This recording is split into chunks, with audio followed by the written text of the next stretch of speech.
आज आपण सर्वांच्या आवडीचं स्ट्रीट फूड म्हणजेच बटाटा वडा बघणार आहोत।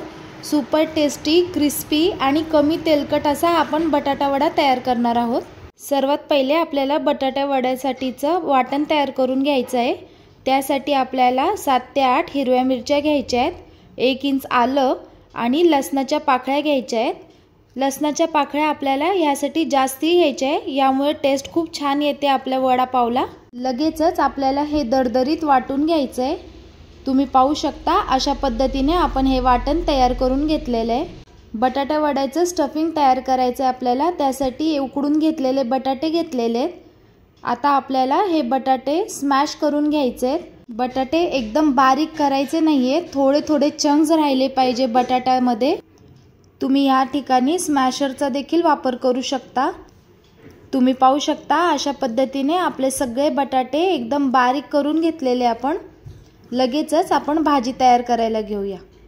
कढईमध्ये आपल्याला 2 चमचे तेल घ्यायचंय। तेल व्यवस्थित गरम करून घेऊया। लगेचच यामध्ये अर्धा चमचा मोहरी घालून घ्यायची आहे। मोहरी व्यवस्थित तडतडली की यामध्ये जिरा ॲड करायचा आहे आपल्याला। लगेचच यामध्ये हिंग घालून घेऊया।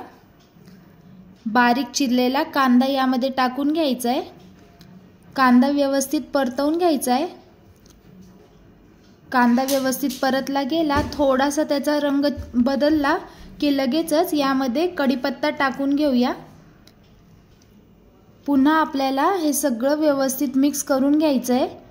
एकदम छान फोडणी आपली तयार झालेली आहे। यामध्ये आपल्याला अद्रक, लसूण आणि हिरवी मिरचीची पेस्ट करून घेतली होती ती ॲड करायची आहे। तुम्ही तुमच्या टेस्ट अकॉर्डिंग कमी जास्त करू शकता। आपण इथे 2 चमचे घातलेली आहे। यामध्ये हळद घालून घेऊया आणि आपण हे उकडून घेतलेले बटाटे यामध्ये ॲड करायचे आहेत। व्यवस्थित आपल्याला हे सगळं व्यवस्थित मिक्स करून घ्यायचं आहे। मसाला आपल्या बटाट्यांना लागला गेला पाहिजे। व्यवस्थित सगळं मिक्स करून घेऊया आपण। एकजीव करून घ्यायचं आहे। आता लगेचच यामध्ये चवीनुसार मीठ ॲड करायचं आहे। पुन्हा एकदा आपण ही भाजी व्यवस्थित मिक्स करून घेऊया। आपल्या बटाट्या वड्यासाठीची चमचमीत भाजी आपली तयार झालेली आहे।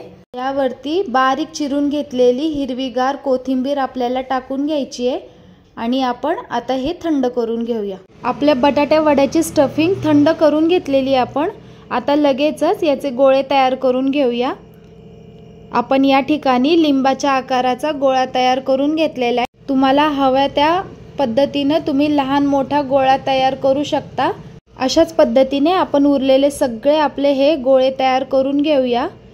तुम्ही पाहू शकता आपले सगळे स्टफिंग तयार करून झालेली आहे। आता लगेचच आपण पुढच्या कृतीकडे वळूया। कोटिंग तयार करण्यासाठी आपल्याला 1 वाटी बेसन लागणार आहे। बेसन आपण चाळून घेणार आहोत, त्यासाठी आपण एका चाळणीमध्ये हे बेसन व्यवस्थित चाळून घेऊया। लगेचच यामध्ये चवीनुसार मीठ ॲड करायचं आहे। अर्धा चमचा ओवा हातावरती रगडून यामध्ये ॲड करायचा आहे।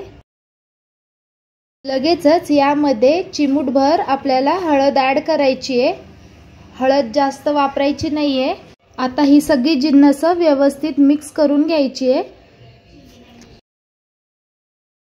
आता लगेचच आपल्याला याचं बॅटर तयार करून घ्यायचं आहे। त्यामुळे थोडं थोडं करून पाणी आपल्याला यामध्ये ॲड करायचं आहे। बॅटर आपल्याला जास्त घट्टही नाही आणि जास्त सैलही नाही, असं मीडियम असा बॅटर आपल्याला तयार करून घ्यायचं आहे। तुम्ही पाहू शकता आपलं बॅटर तयार करून झालेलं आहे। आता आपल्याला हे 2 ते 3 मिनिटासाठी एकसारखं बॅटर आपल्याला फेटून घ्यायचं आहे। यामुळे आपलं बॅटर हलकं होतं आणि आपले जे बटाटे वडे ते एकदम कुरकुरीत आणि क्रिस्पी तयार होतात। आपलं बॅटर तयार झालेलं आहे। तुम्ही पाहू शकता याचं कलर देखील चेंज झालेलं आहे। आता लगेचच यामध्ये चिमूटभर सोडा ॲड करायचा आहे। पुन्हा एकदा आपण हे बॅटर व्यवस्थित मिक्स करून घेऊया आणि लगेचच बटाटा वडा तयार करायला घेऊ। आपलं स्टफिंग तयार आहे, आपलं बॅटर देखील तयार आहे। एकीकडे आपण तेल तापवण्यासाठी ठेवलेलं आहे। लगेचच आपली स्टफिंग बॅटरमध्ये आपल्याला डीप करून घ्यायची आहे। व्यवस्थित बॅटर कोट करून घ्यायचं आहे आणि लगेचच गरम गरम तेलामध्ये हे टाकून घ्यायचं आहे। अशाच पद्धतीने उरलेले सगळे बटाटे वडे आपण टाकून घेऊया तेलामध्ये। एकसारखं सगळ्या बाजूने आपल्याला बटाटे वडे तळून घ्यायचेत।